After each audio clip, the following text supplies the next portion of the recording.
বন্ধুরা, আমি সোমা। আজ আমার হ্যাংলা হেসেল চ্যানেলে আপনাদেরকে স্বাগত। আজকে আমি একটা নিরামিষ পনিরের রেসিপি দেখাবো। হ্যাঁ, আপনারা দেখুন, আজকে আমি বানাচ্ছি পনির বাটার মশলা। আমার পনির বাটার মশলা বানাতে লাগছে পনির 200 গ্রাম, অল্প একটু টক দই, আর চার মগজ আর কাজুটা আমি আগেই ভিজিয়ে রেখেছি, একটু সামান্য আদা আর কাঁচা লঙ্কা বেটে নেব, আর অল্প একটু ক্যাপসিকাম। দেখতে থাকুন।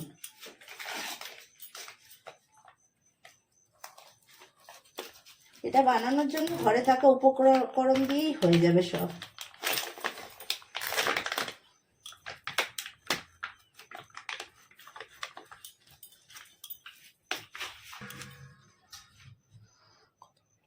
ছোট ছোট করে একটু কেটে নেব। আর একটা জিনিস বলতে ভুলে গেছি, একটুখানি লবণও লাগবে স্বাদ মতো, আর অল্প একটু মিষ্টি, চিনি।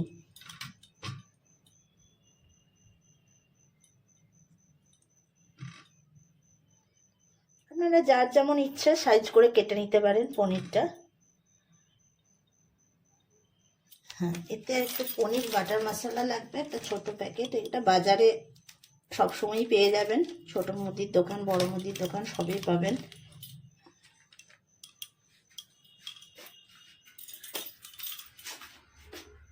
চালালাম। কড়াইটা একটু গরম হলে এর মধ্যে দেব সাদা তেল।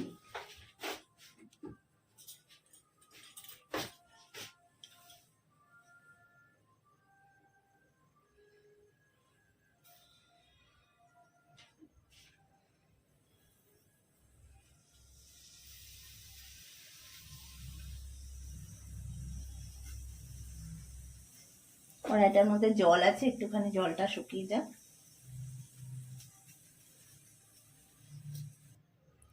এর মধ্যে দিচ্ছি অল্প করে তেল। এর মধ্যে পনিরটাকে অল্প একটু ভেজে নেব, বেশি ভাজবো না, অল্প সামান্য একটু ভেজে নেব।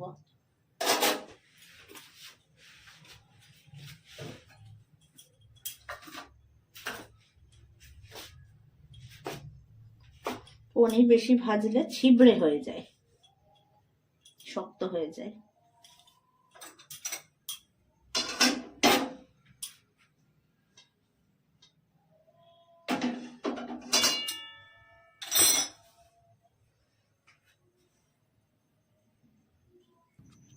দাঁড়া দাঁড়া, পনিরটা দিয়ে দিচ্ছি।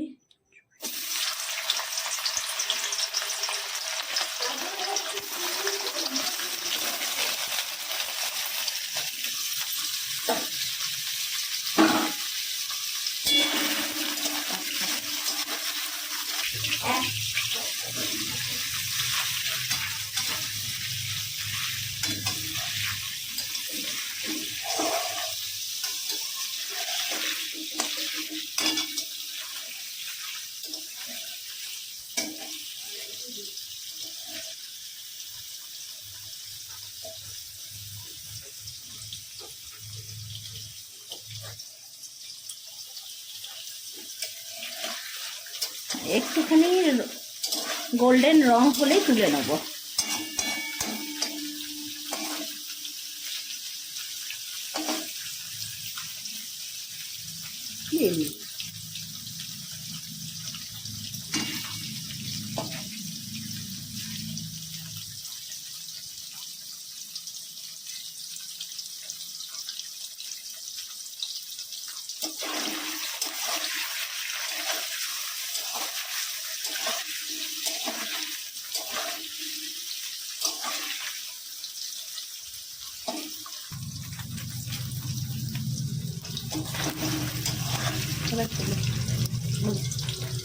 গোল্ডেন হালকা রং হয়ে গেছে, এবার তুলে নেবো। পনির বেশি ভাজবো না।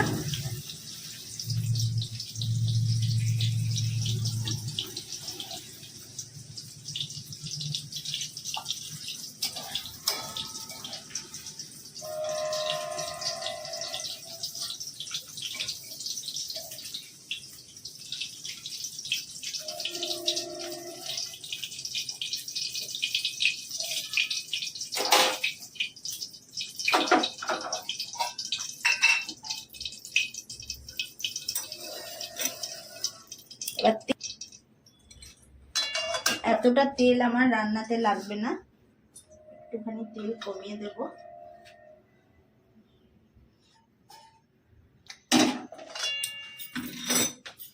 এই তেলের মধ্যে দেব একটু গ্রেট করে নিয়ে,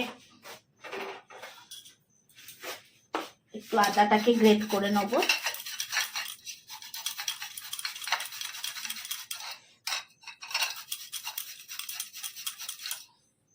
আপনারা থেতো করে নিলেও পারেন অথবা বেটে নিলেও পারবেন।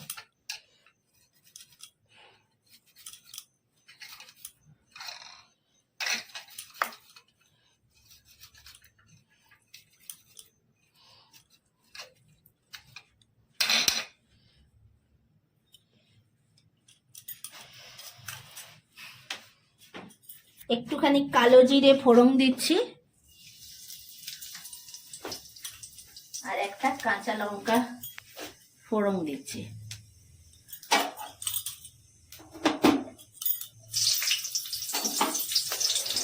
ফোড়নটা একটু ভাজা হয়ে গেলে এর মধ্যে আদা বাটাটা দিয়ে দিচ্ছি। আদাটা দিয়ে একটু পড়ে যাবেন, তেলটা ঠিক হবে।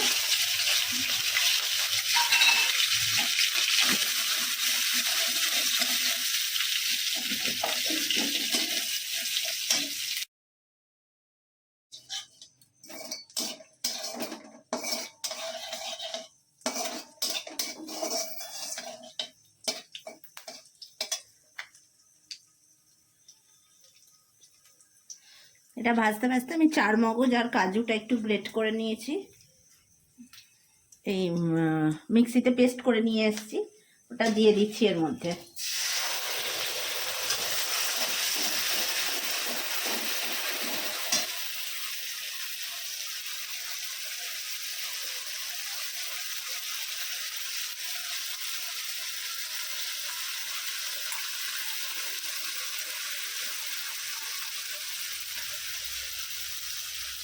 এই সময় গ্যাসটা একটু কমিয়ে দেবো, কাজু বাদাম আছে তো ধরে যাবে তলাটা।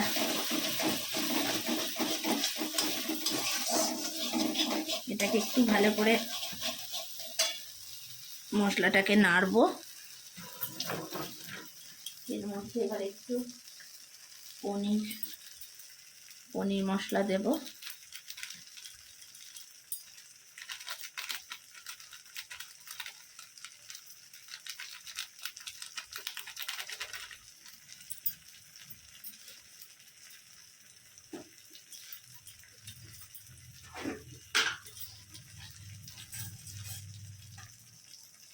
স্বাদ মতো নুন দিলাম।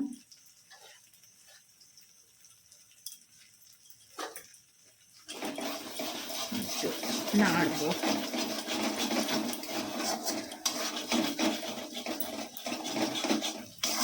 এটা একটু ভালো করে তেল ছাড়া পর্যন্ত কষিয়ে নেব। আর সামান্য একটু দই, এটা হাতে করে ভালো করে ফেটিয়ে নিতে পারেন, কিন্তু আমার আর হাতে ফাটানোর সময় নেই। আমি একটু মিক্সিতে গ্রাইন্ড করে নেব।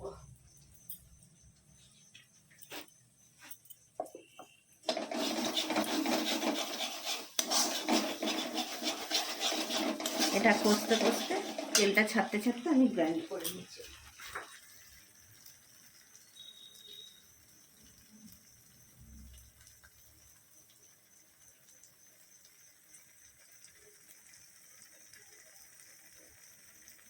দইটা পেস্ট করা হয়ে গেছে। এবার যে ক্যাপসিকামটা কেটে রেখেছিলাম এর মধ্যে দিয়ে দেব। ক্যাপসিকামটা দিয়ে এখানে নাড়াচাড়া করব।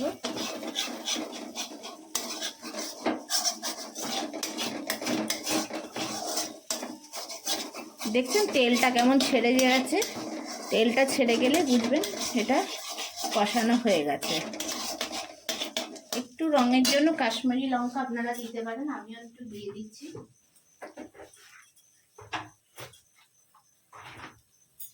খানি কাশ্মীরি লঙ্কা দিচ্ছি রঙের জন্য, দেখতে ভালো হবে বলে।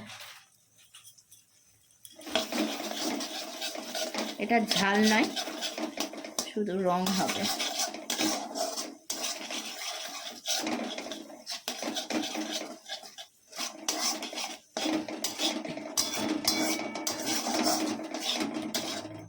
এবারে গ্যাসটা একদম কমিয়ে দিয়ে দইটা দেব, তা না তো দইটা ফেটে যাওয়ার চান্স আছে। গরম কড়াইয়ে দই দিলে এটা ফেটে যায়, যার জন্য দইটা দেবো তখন গ্যাসটাকে একদম লোতে করে দেবো। দইটা দেওয়ার সঙ্গে সঙ্গে নাড়াবেন, তা না তো দইটা কেটে যেতে পারে।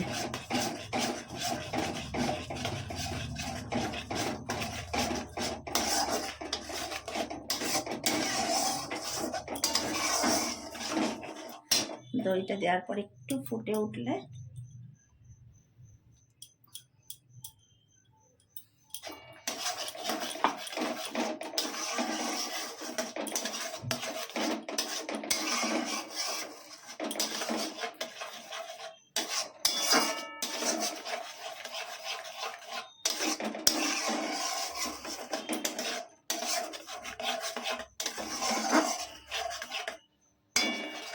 দেখছেন একটুখানি ফুটে উঠলে এবার দমটা একটু বাড়িয়ে দেবো।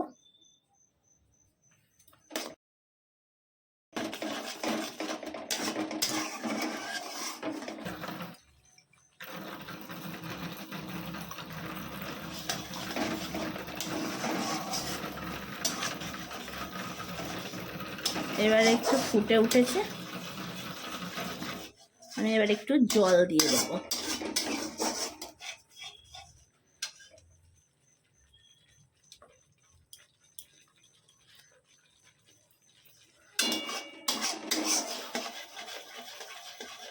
একটুখানি জল দিয়ে দেবো।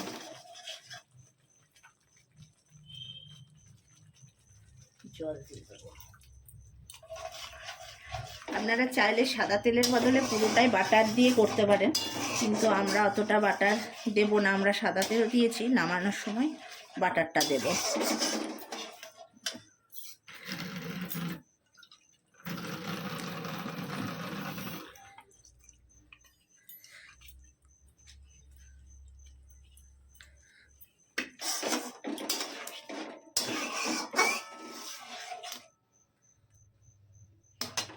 এবারে ফুটে উঠলে পনিরটা দিয়ে দেবো।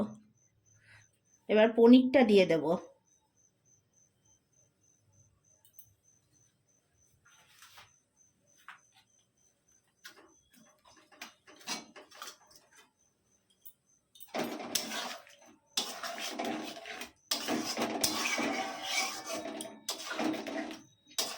পনিরটা দিয়ে দেবো।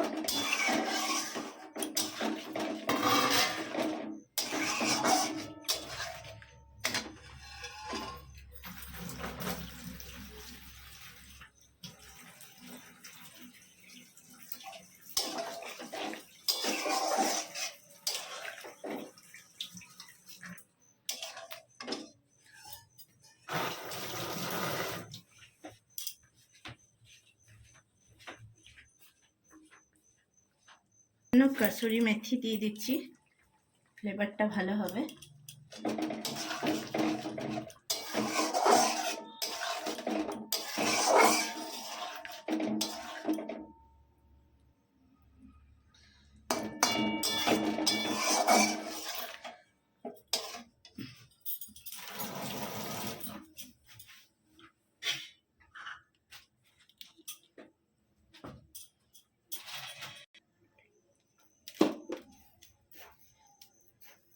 সামান্য একটু মিষ্টি দিলাম, চিনি।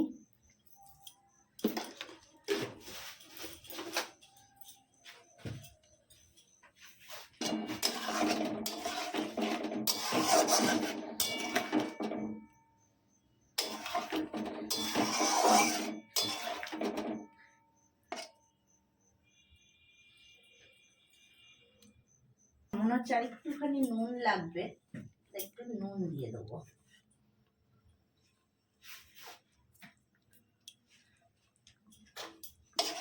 আর একটু নুন দিয়ে দিলাম, টেস্ট করে দেখলাম নুন একটু কম হয়েছিল, আমি একটু নুন দিয়ে দিলাম। আপনারাও দেখে নেবেন, নুনটা নিজেদের স্বাদ মতো দেবেন।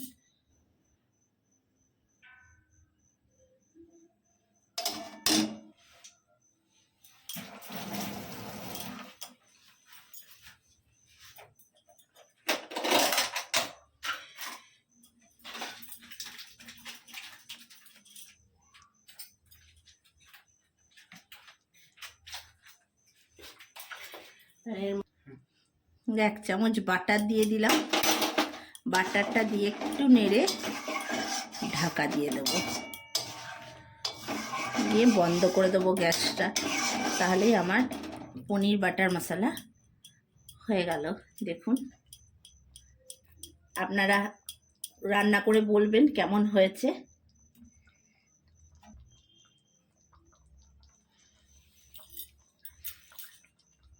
আমার পনির বাটার মশলা রান্না হয়ে গেছে। এবার কিছুক্ষণ একটু ঢেকে রেখে দেবেন। আপনারাও নিজেরাও ঘরে বানিয়ে খাবেন, খেয়ে বলবেন কেমন হয়েছে, কমেন্টে আমাকে জানাবেন কেমন হয়েছে। আর আমার পনির বাটার মশলা তৈরি হয়ে গেছে। ভালো লাগলে একটা লাইক, শেয়ার ও সাবস্ক্রাইব করে দেবেন। নমস্কার বন্ধুরা।